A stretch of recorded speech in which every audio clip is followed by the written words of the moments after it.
અમૃતની મેલડીને મળવા આવ્યા છો, જેટલા મોટા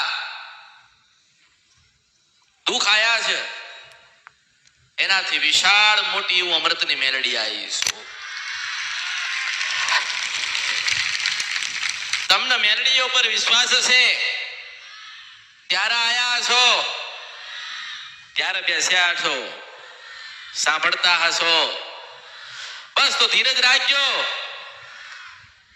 થોડી ધીરજ રાખજો, પ્રતીક્ષા કરજો.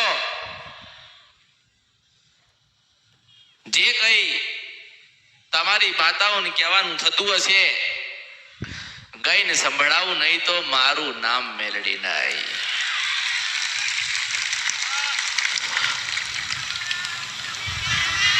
દરેક દુઃખમાંથી બહાર નીકળવું હોય તો એક માં જોઈશે, એક ભગવતી જોઈશે. એક માં જોઈએ, એક ભગવતી જોઈએ, એક શક્તિ જોઈએ, એક આધાર જોઈએ. એનું નામ છે આપણી કુળદેવી.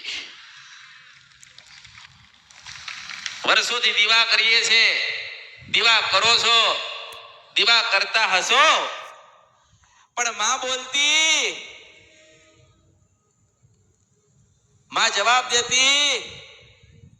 એટલે તો બહાર જવું પડ્યું ને, એટલે તો દાણા નખાવા પડ્યા ને, એટલે તો કોઈએ કીધું વાળવું પડશે તો વાયણ કરાયું ને.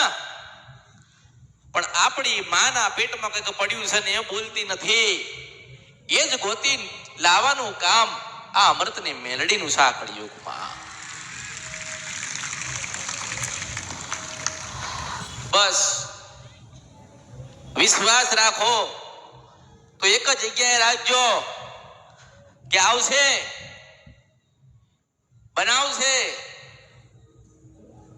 સુખી કરશે, દુઃખમાંથી બહાર કાઢશે. તો કે અમૃતની મેલડી અને મારા સોનાના દીવામાંથી નીકળી તમારી માને ભલામણ કરી, તમારી ખોડિયાલ ચાવણ કાળકા સધી કે શિકોતર ના મનાઈન રાજી કરીને ભત્રી બોલના જવાબ કરે એવી હજાઈ ના નીકળું તો મારા અવતારમાં ખોટ પડે. હું શુદ્ધ વંશપરા નદી ગંધરફિયા મેલડી છો.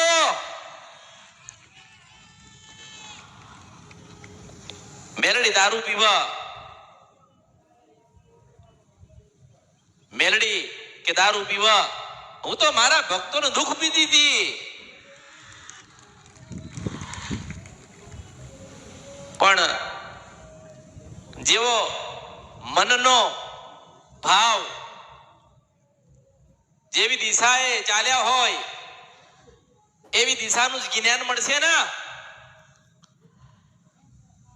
બહુ થાકી ગયા છો, બહુ થાકી ગયા છો,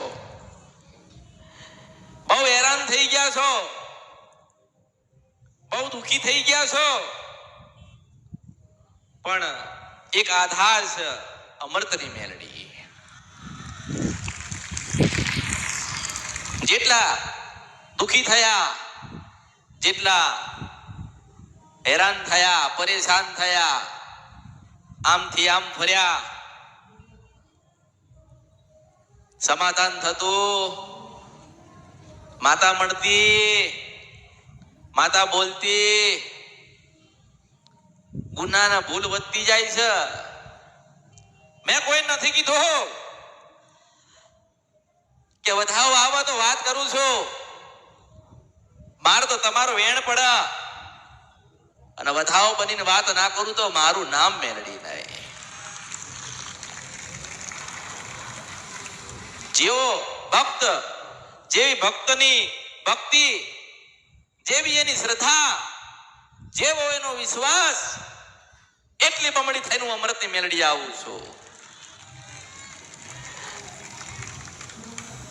જે રૂપમાં યાદ કરો એ રૂપમાં હું મેલડી આવું છું. મેં શીખવાડી તો કુળદેવીની ભક્તિ શીખવાડી.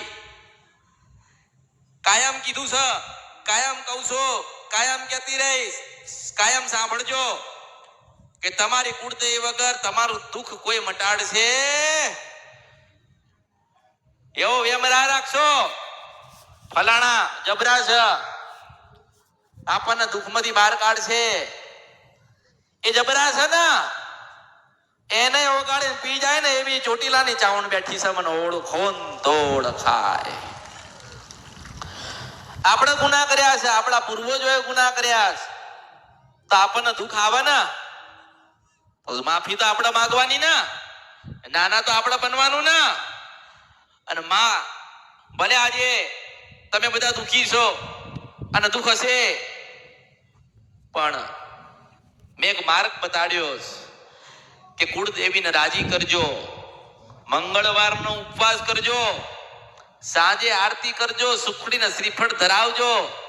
સ્ત્રીઓને ખાસ કીધું છે કે મંગળવારના દિવસે તમારી કુળદેવી મારા કહેવા પ્રમાણે આઈને ઊભી રહી છે, એટલે સાડી પહેરીને એના 5 વખત ખોળો નાખજો. આજે હજારો માણસ મને મળવા આવતા હોય, હું 1 છું તમે 1000 છો, એવો ભાવ રાખો કે આજે માની પાસે ગયા છીએ, માની પાસે કોઈક 4 વાત સાંભળીને આયા છીએ, તો ચાલો આજે નવો એકડો ઘૂટીએ, નવી શરૂઆત કરીએ, કુળદેવીને રાજી કરીએ. જે પૂર્વજો દીવા કરીને ગયા છે એ જ દીવા પકડી રાખીએ, અને એ જ દીવા પકડી રાખજો. મેં કીધું છે કે પ્રમાણ અને પુરાવો અને તીજ તમારી માં ના લે ત્યાં સુધી કોઈ નવો દીવો કરવાનો